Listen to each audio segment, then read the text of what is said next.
തീർച്ചയായിട്ടും അന്വേഷിക്കണം, എല്ലാ കാര്യങ്ങളും അന്വേഷിക്കണം.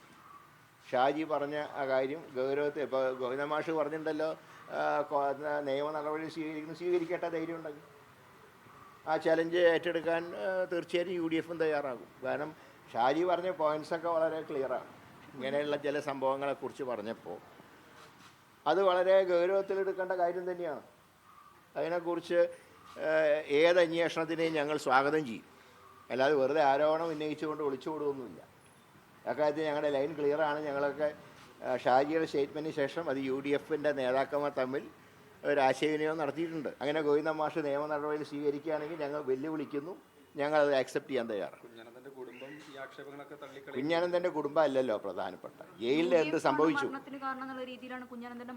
അത് കുഞ്ഞനന്തൻ മരിക്കുമ്പോൾ UDF ആണോ മുഖ്യമന്ത്രി?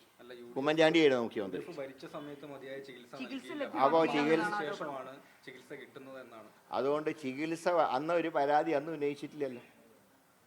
മാത്രമല്ല LDF വന്നതിന് ശേഷം കുഞ്ഞനന്തൻ മുഴുവൻ പുറത്തായിരുന്നു, അകത്ത് അധികം പോയിട്ടില്ല. അല്ല, അതിനെക്കുറിച്ച് നിയമ നടപടികൾ സ്വീകരിക്കാൻ ഗോവിന്ദൻ മാഷ് തയ്യാറാകുമ്പോൾ ഞങ്ങൾ അതിനോട് അനുസരിച്ച് പ്രതികരിക്കും. അതുപോലെ തന്നെ ഒരു തിരുവനന്തപുരത്ത് ഒരു സംഭവം ഉണ്ടായിട്ടായിരുന്നു. പ്രദീപ്, എനിക്ക് എൻ്റെ ഓർമ്മ ചെയ്യാൻ, പ്രദീപ് എന്നുള്ള യൂട്യൂബ് നടത്തിയൊരു വ്യക്തി, അദ്ദേഹം കുഞ്ഞനന്തൻ മരിച്ചപ്പോൾ ഒരു കമൻറ്റ് പറഞ്ഞു, TP ചന്ദ്രശേഖരനെ കൊന്ന കുഞ്ഞനന്തൻ പുഴുത്ത് മരിച്ചു എന്നാണ് അദ്ദേഹം പറഞ്ഞത് ആ ചാനലിൽ. പക്ഷേ അത് പറഞ്ഞ് ഒരാഴ്ച കഴിഞ്ഞപ്പോൾ അയാൾ ഒരു ആക്സിഡൻറ്റിൽ കൊല്ലപ്പെട്ടു.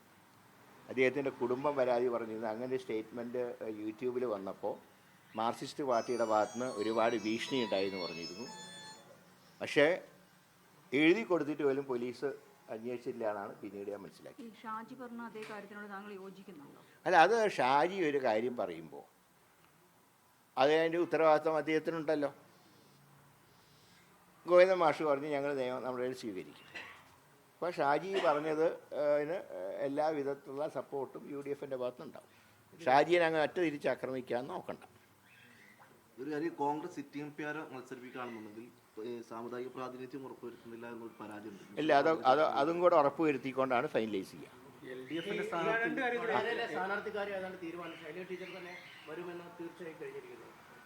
അതിനിപ്പോൾ എന്താ കുഴപ്പം? എന്താ CPM ഇഷ്ടമുള്ള സ്ഥാനാർത്ഥിനെ വയ്ക്കും,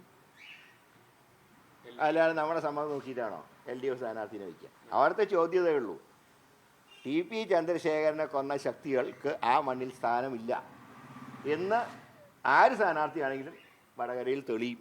അത് തന്നെയാണ് പറയുന്നത്.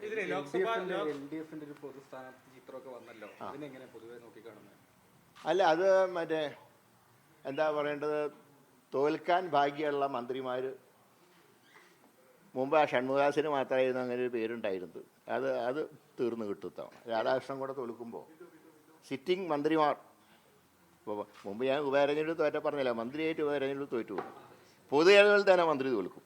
അപ്പോൾ പിന്നെ നല്ലതാണ്. രണ്ട് കാര്യം, ഇതിൽ ലോക്സഭാ തെരഞ്ഞെടുപ്പ് ഭരണത്തിന്റെ വിലയിരുത്തലാണെന്ന് കോൺഗ്രസ് നേതാക്കൾ പറയുമ്പോഴും ഇന്നലെ നടന്ന തദ്ദേശ തെരഞ്ഞെടുപ്പ് ഫലത്തിൽ UDF തിരിച്ചടിയാണ്.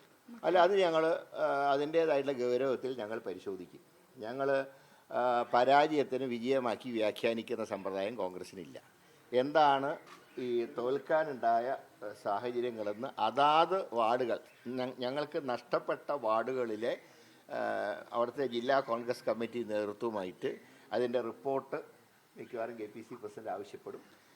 അപ്പോൾ അത് ഞങ്ങൾ പരിശോധിക്കും. ഞങ്ങൾ അതിനൊരിക്കലും നിസ്സാരമായിട്ട് കാണുന്നില്ല, ഞങ്ങൾ സീരിയസ് ആയിട്ട് എടുക്കുന്നുണ്ട്.